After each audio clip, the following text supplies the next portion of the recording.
Obrigada, senhor presidente. Seguindo no tema que eu falei há poucos minutos, qual seja o projeto de lei de abuso de autoridade que foi aprovado no Congresso, eu gostaria de dar alguns exemplos dos perigos, que há nesta futura lei, espero que não, caso o nosso presidente venha sancioná-la na íntegra. Diz o artigo 9º, decretar medida de privação de liberdade em manifesta desconformidade com as hipóteses legais.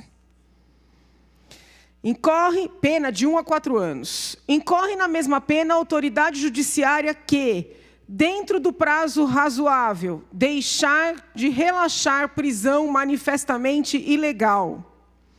Deixar de substituir a prisão preventiva por medida cautelar diversa. Deixar de deferir liminar ou ordem de habeas corpus, quando manifestamente cabível. Quem é da área do direito sabe, como é difícil definir o que seria uma medida de privação de liberdade em manifesta desconformidade com as hipóteses legais. Por óbvio, se houver um crime de autor conhecido e alguém, diferente desse autor, vier a ser preso, como suposto autor desse crime, estamos diante de uma situação de prisão em manifesta desconformidade com as hipóteses legais, que pelo menos indícios de autoria tem que haver. Porém, no dia a dia forense, os problemas que surgem não são tão líquidos e certos. Não raras vezes existem debates na primeira instância, na segunda instância, no STJ, no próprio Supremo Tribunal Federal, para saber se uma medida privativa de liberdade é conforme a legislação ou não. O Código de Processo Penal traz várias hipóteses para decretar-se uma prisão preventiva. Cada uma dessas hipóteses é objeto de teses e teses para definir se estariam presentes os pressupostos.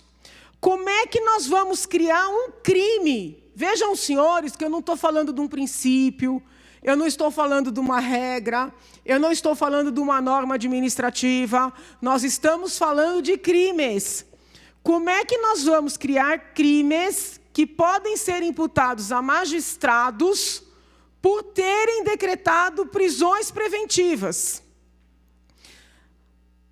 Mas vamos além. Artigo 10º. Decretar a condução coercitiva de testemunha ou investigado, sendo esta condução manifestamente descabida. Palavras como manifestamente, completamente, totalmente, não combinam com normas penais.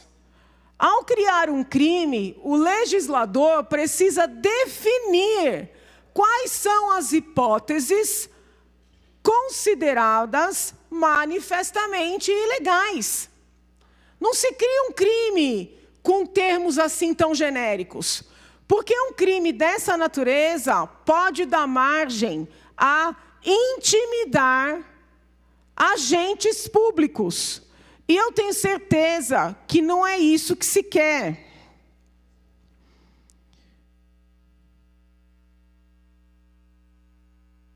Aí nós vamos adiante.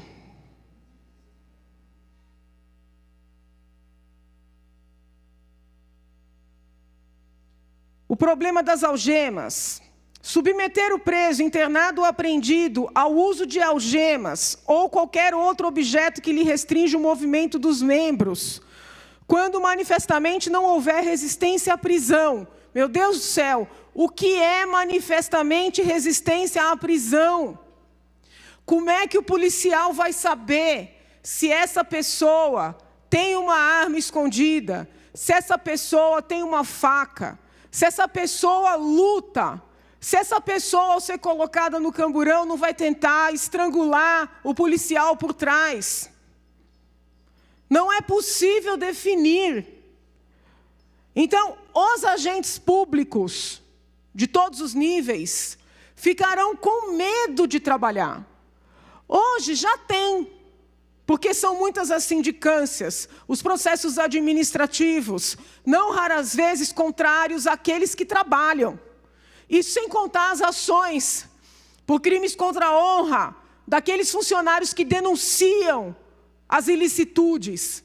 Nós vamos agora criar crimes para enquadrar funcionário que trabalha?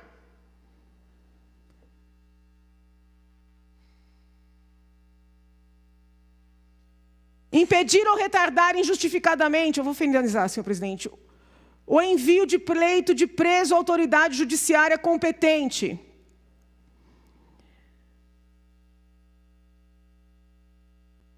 Invadir ou adentrar clandestino astuciosamente ou à revelia da vontade do ocupante, imóvel alheio ou suas dependências. Eu já atendi policiais que, em situação de dúvida, preferiram invadir. E se não tivessem invadido, uma família inteira teria morrido, porque a mãe tinha aberto gás e as crianças estavam inalando. Então nós vamos criar um crime para o exercício da atividade profissional?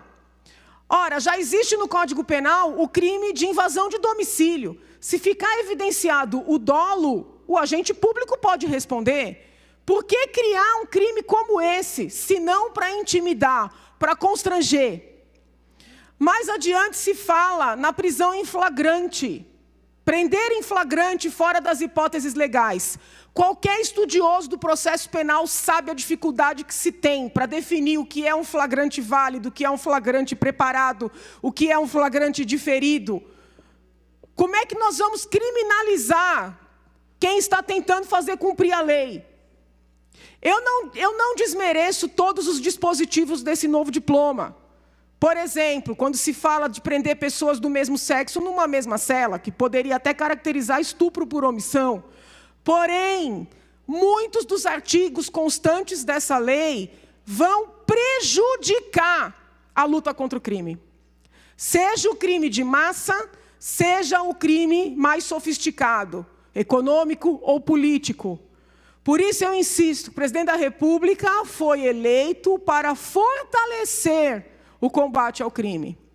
Por isso que eu peço a ele, que ouça o ministro da Justiça, ministro Sérgio Moro, antes de decidir sobre essa lei que veio do Congresso Nacional. Muito obrigada, senhor presidente.